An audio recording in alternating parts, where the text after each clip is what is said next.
What if your camera could follow you, track you, frame your shots, and zoom in, all without a crew, just you and a camera? That's what the OBSBOT Tail 2 does, and more. Let's talk about it. All right, full disclosure in this video, OBSBOT is sponsoring it, but they have no say in my content. They're just there for technical support. So these are my thoughts and my thoughts only. Now, I've been using this camera off and on for the past couple months. And when OBSBOT first reached out to me about reviewing this, I previously reviewed one of their 4K webcams a couple years ago, which I liked a lot. It's a very versatile camera system and they're always updating it. With this one, I was a bit unsure. I'm like going, this looks like a web conferencing camera. And I don't do web conferencing. I mean, I go on Microsoft Teams and Zoom like everybody else does, but I don't know if I can maximize something like this. They said, try it. Actually, it has a lot of versatility inside of it, very good optics. And so when I did more research, I said, okay, let's give it a shot. And the more I started using it, the more I realized that this can replace a few cameras in my system and make it very easy for me as a content creator shooting these YouTube videos, Instagram videos, whatever it may be, especially if I need to have normally 2 or 3 cameras. This can replace those. And I'm going to show you how it works in just a bit, but this is a really versatile camera. I'm going to say that a few times in this video because that's the best way to describe this. Now, there's a lot of power in the Tail 2. I mean, you can hook this up to Unreal Engine. You can go into a virtual studio and you can maximize it there, which I don't have the budget nor the space to do that, okay? I'm in my, YouTube studio here at my home. So it's a little bit different, but you can do that. On top of that, you can track animals, you can track objects. You've got a really good lens setup in this thing. I mean, you have a lot of options here, a lot. But we'll get into some of that. But first, let's take a step back and let's just appreciate the build quality on this and the design. Now, you have a zoom lens in here, 12 optical elements. Now, the focal range is 4.6 millimeters to 23 millimeters. Now, this is a 1/1.5 inch sensor inside of this. Not a 1 inch sensor. It's a little bit smaller, but it's very close to what we're seeing in action cameras out there. But with 12 optical elements inside of this, you're getting a range of around 22 to 110 millimeters in a 35 millimeter focal range. That's very impressive with an aperture of 1.8 to f3. That means you're getting some really good low light performance out of this. Now, your ISO performance can go up to I think it's 100 up to 6400 on this. You have a dual gain ISO sensor inside of this thing. That's what they're saying. I don't know what the base ISO is. I was trying to find that out online. Don't know what it is, but the ISO performance is really impressive. On top of that, you're getting Bluetooth, Wi-Fi, built-in battery system, micro SD card slot for internal recording. Wish it had internal storage, but we'll talk about that in just a bit. In terms of the ports on this, you could hook up a microphone to this. You have a line in, full-size HDMI, SDI, 2 USB-C ports, one for charging, one for data, and much more. This is kind of an all-in-one system. Again, if you're a live streamer, this is going to be great for you. If you're a content creator like myself, this is also going to be great for you. I'm going to show you some really cool use cases in just a bit. Just in terms of the usability and how easy it is to set up, it's very easy to set this up. You download the app onto your desktop or onto your phone, and you can set it up wired or wirelessly in a few minutes and you're off and running. Now, I'll talk about some of the connectivity in just a bit in terms of things I wish were improved upon the OBSBOT because there are some things on the camera which could be improved. But one thing good about OBSBOT is they're always updating the firmware and the software. And when I had the webcam that I reviewed a couple of years ago, from what it started with and what it ended up today, very, very different. They're constantly improving their products. So I can expect the Tail 2 to even get better as the months go on. I have a number of cameras in the back, as you can see on this shelf. And when I'm doing a YouTube video, as you're seeing like this, or a product review, I use a couple different cameras, different angles. If I want to do top down, I have a camera here, then I have a camera here, then I have a camera there. And then you have to take all that footage, you have to mix it around, and it can be, it's a process, right? But with something like this, you don't have to worry about all that at all. The active tracking on this is amazing. For humans, especially, it does animals and it does objects too. But for humans, it's really, really good. And you have 5-time optical zoom, 12-time hybrid zoom. So even if I want to zoom in closer on my face to get a little bit more depth of field, or if I want to showcase a product or something, the image quality still looks fantastic. Absolutely fantastic. And of course, you can fine tune it. You can adjust the image quality. You can, let's say, because I shoot in the studio 4K 25p, so my shutter speed needs to be 1/50. I set my ISO, can manually adjust that, the white balance, all that. You can do that in this system. It's very easy to do. But if I'm moving around, I don't have to worry about, is the camera going to lose me or not? Because it's going to track me and it stays on me. Even if you walk out of frame and come back in frame, it grabs you right away and you're back in. I mean, it is so intuitive and it is so easy to use. So here's a quick video test inside my studio with everything set to manual. So my shutter speed is 1/50. My Kelvin is set to 4700. ISO is to 800.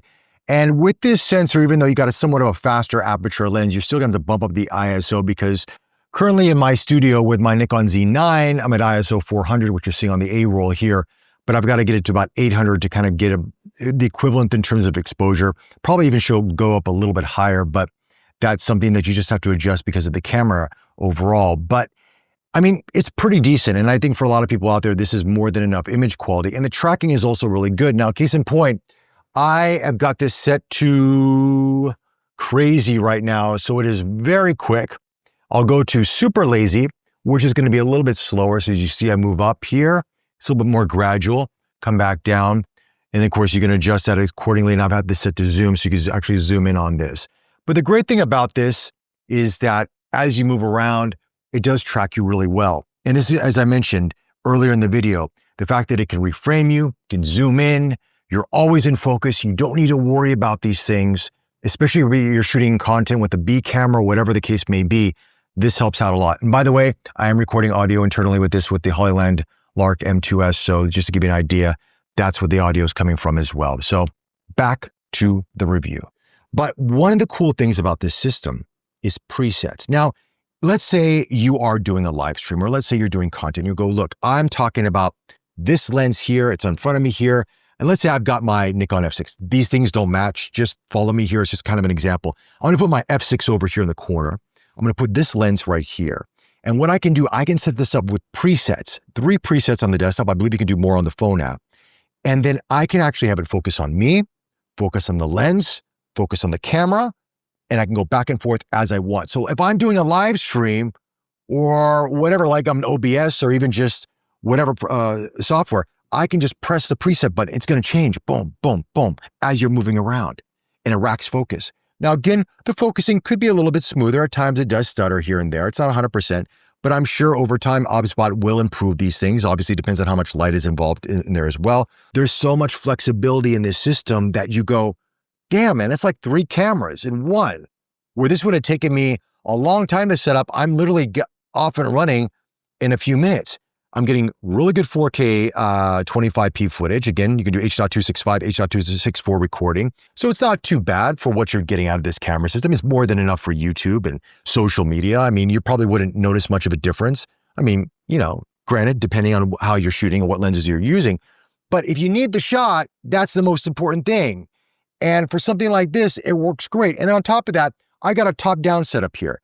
Doing top-down, what you pretty much people have to lock in their setup, make sure everything is locked in, keep everything as according, you know, you want to move out of the frame, otherwise you're going to lose the shot.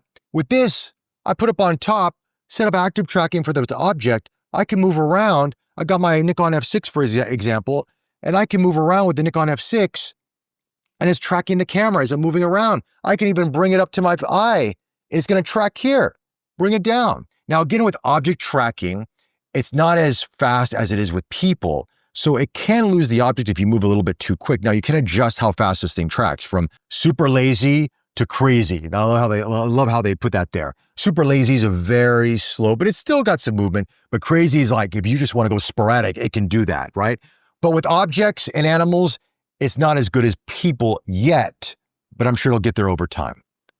But that's a really cool use case scenario.